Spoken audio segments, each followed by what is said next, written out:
You do not remember the question, only that it opened something in you that has never closed. It came in the middle of a harmless moment, maybe during dinner, or while tying your sandals, and then everything you believed began to rearrange itself like shadows fleeing the torchlight. Not violently, just without your permission. There is a face you recall, but not clearly. A presence that never raised its voice, never claimed to know, only asked, as if brushing dust from a mirror you hadn't noticed was yours. And suddenly, the answer you had carried your whole life cracked in your hands. You laughed, maybe, or you trembled, or you spoke louder to cover the sound of something falling apart. And yet, no argument followed, no correction, just a silence waiting, but not for words. Waiting for what remains when words lose their armor. A silence that never chased you. And yet here you are again, sitting beside it, as if it has been waiting all along. You spoke too quickly, and you always do. You answered before the question had finished arriving, but he did not stop you. He only tilted his head slightly, as if you had said something interesting, though you knew you hadn't.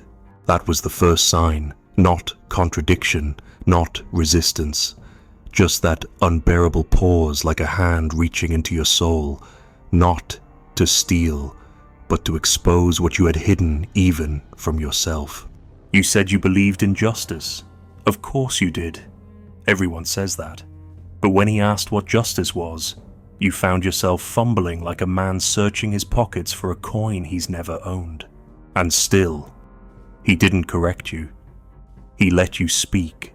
He let you define it, and then, with a single word, dismantled your definition. Not by telling you it was false, but by believing you, and leading your belief straight to its own betrayal.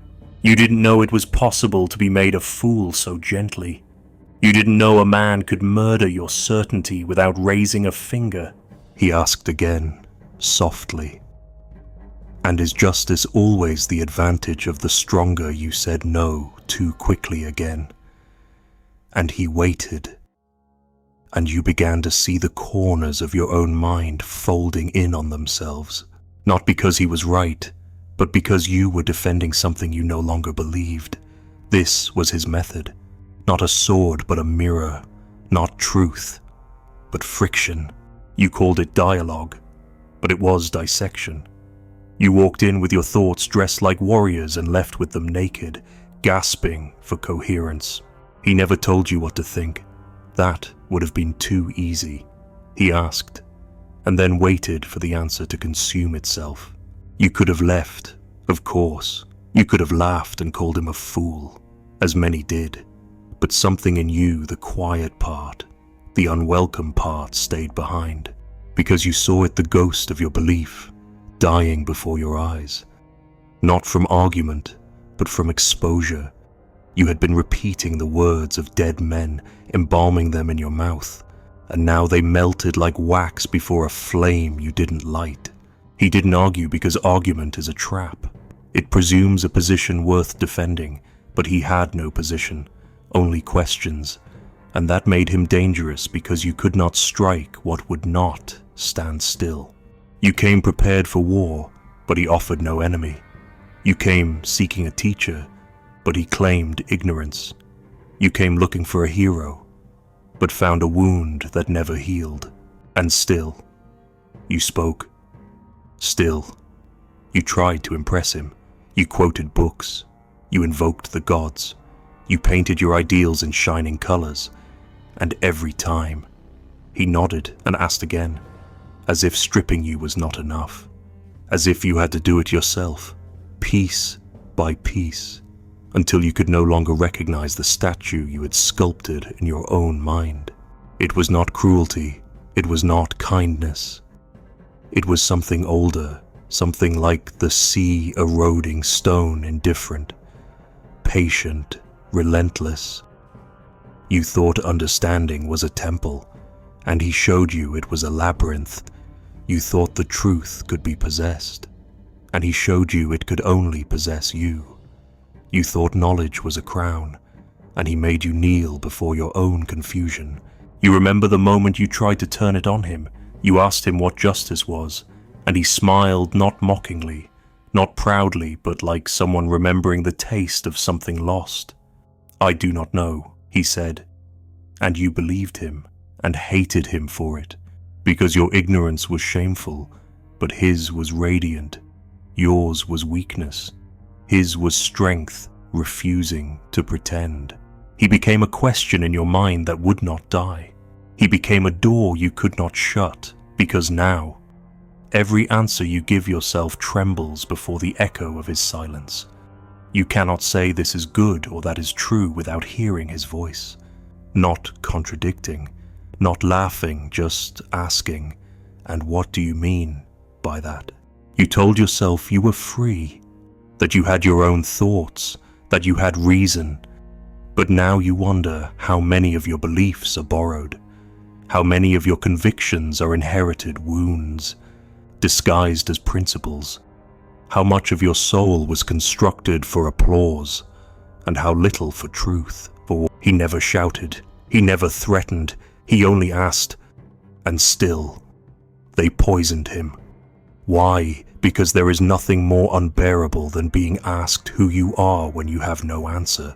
Because there is no torment like watching your gods fall and realizing they looked like you. Because there is no violence like the violence of having to meet yourself unprepared, exposed, without excuse. You called it philosophy, you called it conversation, you called it dialectic. But now, in the quiet moments when the world goes silent and your thoughts return to him, you know what it was. It was a funeral for everything false inside you, a ritual of unmasking, a slow, deliberate stripping of everything that comforted you into sleep. He did not want to teach you. He wanted you to see, not what he saw, but what you had never dared to look at. He didn't claim the light. He simply removed the veil.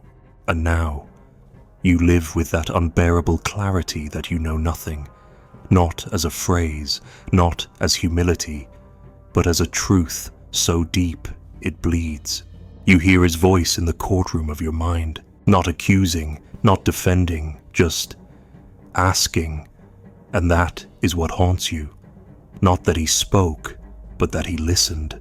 Not that he won, but that he never played.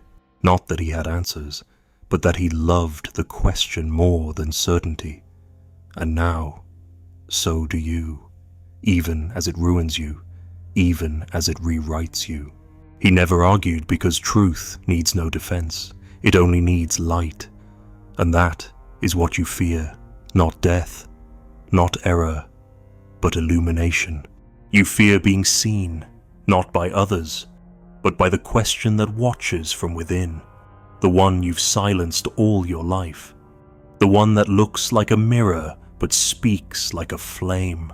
You still remember that first question, you still return to it, you still try to answer, and every time, the answer dies before it reaches your tongue, because it was never meant to live outside the silence, because it was never his to receive, only yours to follow. Deeper, always deeper. And so you keep walking, in circles, inward. You called it wisdom, but it was panic wearing a laurel. What you feared most was not ignorance, but the labor of unknowing, the pain of tearing yourself free from your mother tongue of borrowed certainties. He saw that in you, not your opinions, not your cleverness. He saw the child you keep locked behind rhetoric, the child that trembles when asked. But what do you mean? He was not a teacher. He was the breath before the cry. He stood beside your thoughts like a midwife stands beside a body that is screaming, not from death, but from birth. And still, you cursed him because it hurt, because he refused to do it for you, because he let your illusions scream their way into the world, malformed and dripping with your pride. You wanted him to show you the path. Instead, He showed you the wall and handed you a chisel. You said you wanted to know yourself, but the moment he removed your mask, you flinched. You wanted the comfort of identity, not the crucifixion of reflection. And yet he kept asking, not because he knew, but because he wanted to see if you could endure the sound of your own mind crumbling. Every belief you held had a father, a lineage, a history of repetition. You were reciting, not thinking, performing, not questioning. And he standing beside you with empty hands became the gravity that pulled your entire stage set to the ground. You tried to rebuild it, line by line. He only asked again, "Is that truly yours? Or did someone give it to you in exchange for obedience?" You laughed when you were afraid. You made jokes when he pierced too deep. You quoted poets and called it thinking. But underneath every sentence was a scream, the scream of something being born that had no name yet. He never gave you one. He left you unnamed, because naming would be claiming, and he wanted you unclaimed, even by yourself. He made you labor, not for answers, but for honesty. He made you sweat in your soul. He made you question your own mouth. You thought freedom was the right to speak. He showed you that it was the courage to stop and ask yourself if you even know what you're saying. He had no altar, no dogma, no revelation. He only had the fire that makes a man admit his gods are made of wax. And you, once a worshipper of cleverness, now found yourself trembling before simplicity. What is good, he would ask, and you'd say, that which brings harmony. And is harmony always good, he'd whisper, and suddenly the whole world inside you would shiver.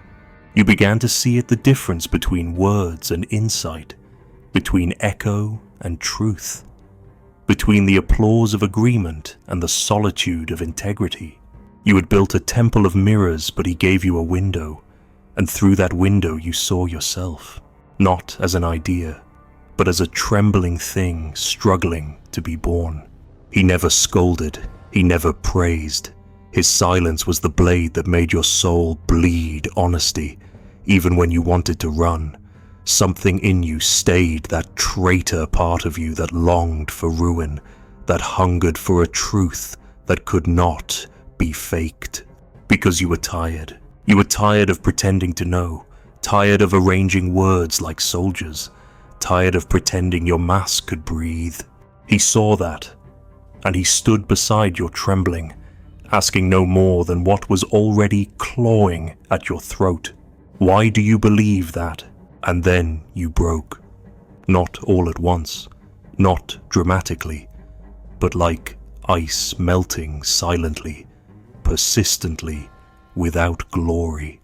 You found yourself sitting in the marketplace, not speaking, listening to others the way he had listened to you, watching them wear their opinions like armor, watching them kill truth with conviction.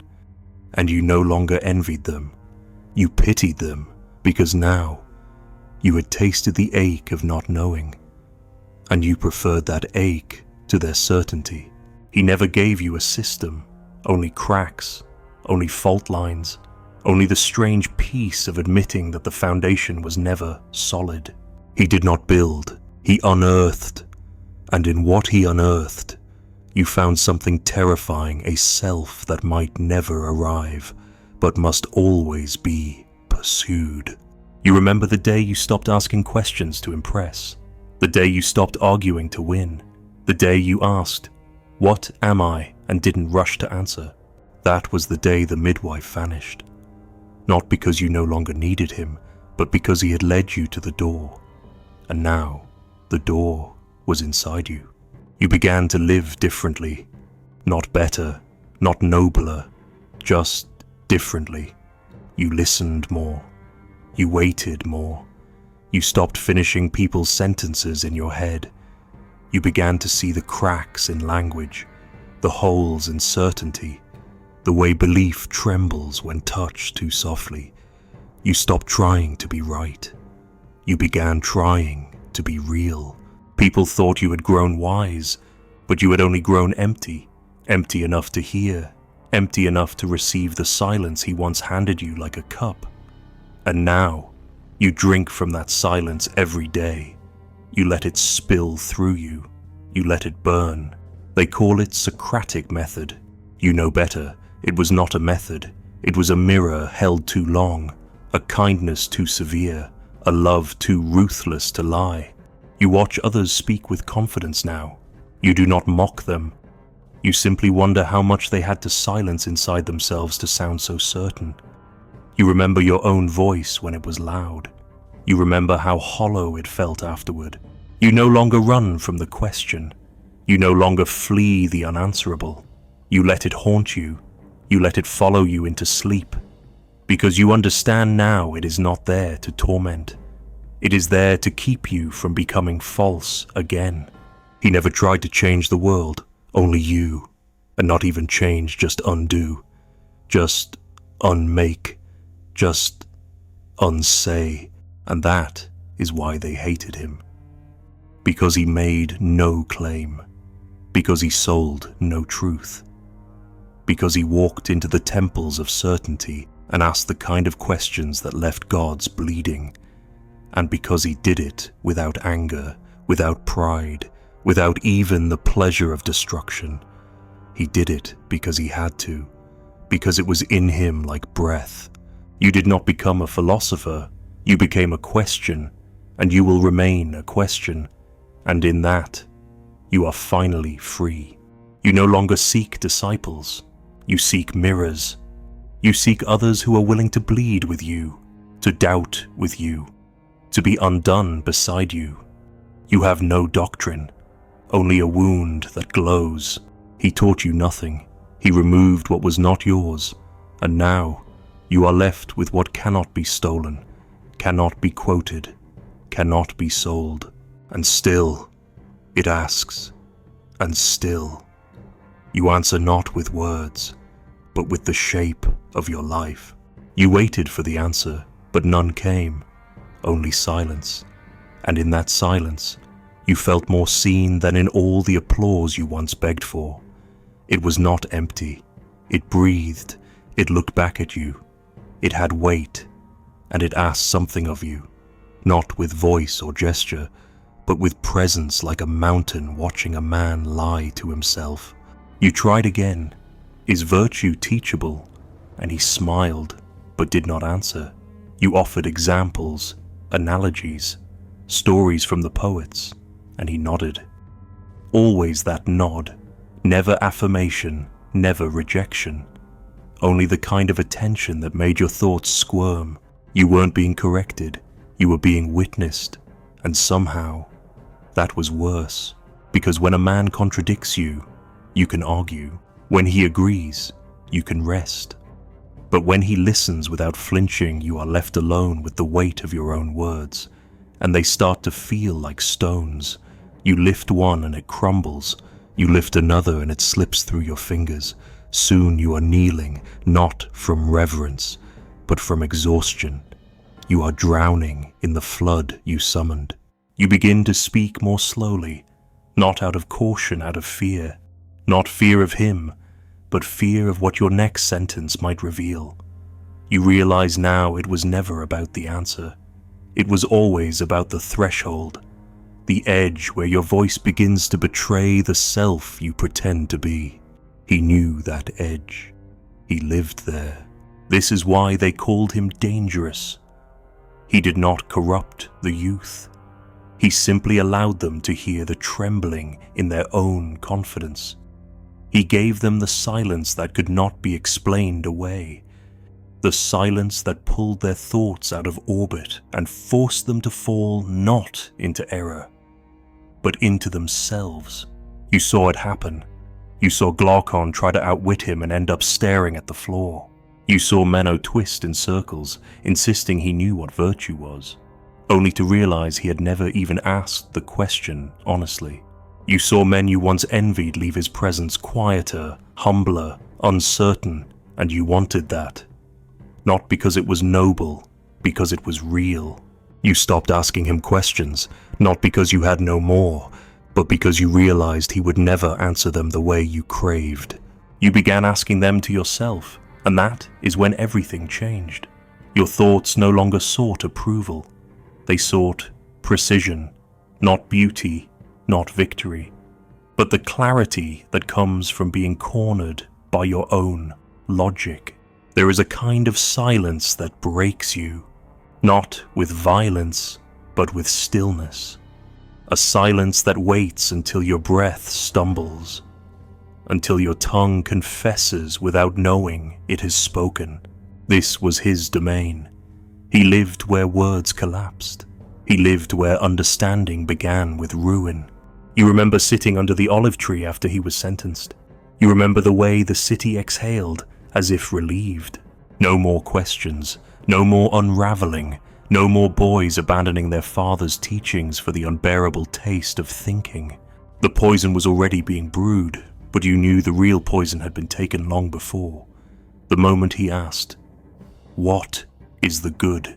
You did not cry, not then, not when they led him away, not when he joked about the rooster ode to Asclepius. You only cried later when you tried to speak to someone else as he once spoke to you, and you realized you couldn't, not because you lacked the words, but because you lacked the silence, his silence, that silence which made your soul stand naked before itself. They said he corrupted the city, but it was the city that corrupted itself. He only made it look. He placed a mirror in the center of Athens and asked its people to gaze, not at their beauty, but at their blind spots. And when they could not bear what they saw, they shattered the mirror and called it justice. You do not forgive them, but neither do you blame them, because you remember the panic. You remember the moment your favorite belief turned to smoke in your hands. You remember the vertigo of suddenly not knowing, not just about justice or courage, but about yourself. He made that happen, and he did it without ever raising his voice. Now, you carry that silence like a scar. It speaks in moments of temptation, when you are about to speak without knowing. It echoes in your mind when you are praised, warning you not to mistake applause for understanding. It follows you like a ghost that loves you too much to lie. There are still those who ask you what you learned from him, and you want to say something. You want to give them a clean sentence, a quote, a maxim, but you can't, because everything he gave you lives between words. Everything he taught you dies the moment it is spoken with certainty. You have tried to write it down, the dialogues, the moments, the methods, but they are just shadows. The real lesson is in what cannot be repeated. The trembling pause before reply. The breath that holds back a lie you almost didn't know was false. The sudden collapse of a thought you wore like armor. He never told you how to live. He only made you see how easily you pretend you already know. He never told you what the soul is. He only asked what remains when everything you are falls silent. Sometimes you wonder if he was ever real, if he was a man at all, or a myth constructed by your need to confront yourself. Because how can someone so quiet cause so much to break? How can a man without doctrine become the wound in every system? But then you remember his face, not radiant, not godlike, just present, human, devastatingly human. And that is why he was dangerous. Because if he was not a god, then any man could do what he did. Any voice could unmask illusion. Any silence could awaken truth. And that is the true terror of Socrates, not that he was rare, but that he wasn't. You still hear him when you're alone, not speaking, waiting. You still return to the question, not to answer it, but to let it ask you again. Because in that moment, something moves inside you, something raw, something clean, not pure, just honest. You used to seek truth like a hunter. Now, you receive it like a wound. You used to argue. Now, you inquire. You used to build. Now, you dig. And in that, You have become what he was not in name, not in fame, but in ruin. You have become the one who no longer needs to win, the one who lives at the edge of certainty, asking, always asking, and never satisfied. Because that silence, the one that met you when your words fell, is still here, still listening, still refusing to applaud your cleverness, still watching patiently as you dismantle everything you built to feel safe. And that is how you know he never left. He is the voice beneath your voice, the stillness behind your thinking, the wound you never stop cleaning, the mirror that cracks but does not break. And you are not his disciple. You are his question. There is no monument for the man who left you empty, only the silence he carved into your life like a doorway without a room. You do not light candles for him. You do not kneel. You listen. And in that listening, he returns not as memory, but as method, as mystery, as the question that never ends. Others will come. They will name him, canonize him, categorize his technique, but they will miss the point, because the moment you define him, you betray him. He did not live to be understood. He lived so that you would never be able to rest again in what you merely believe. You still walk through the agora, but it is not Athens. Now it is the maze of your own unspoken thoughts. And sometimes, when you catch yourself reaching for an answer too quickly, you stop, you remember, you feel that slight tilt of his head, that unbearable pause, and you let it burn. He is gone, but the silence remains, the kind that unbuilds you, the kind that speaks last, and never out loud.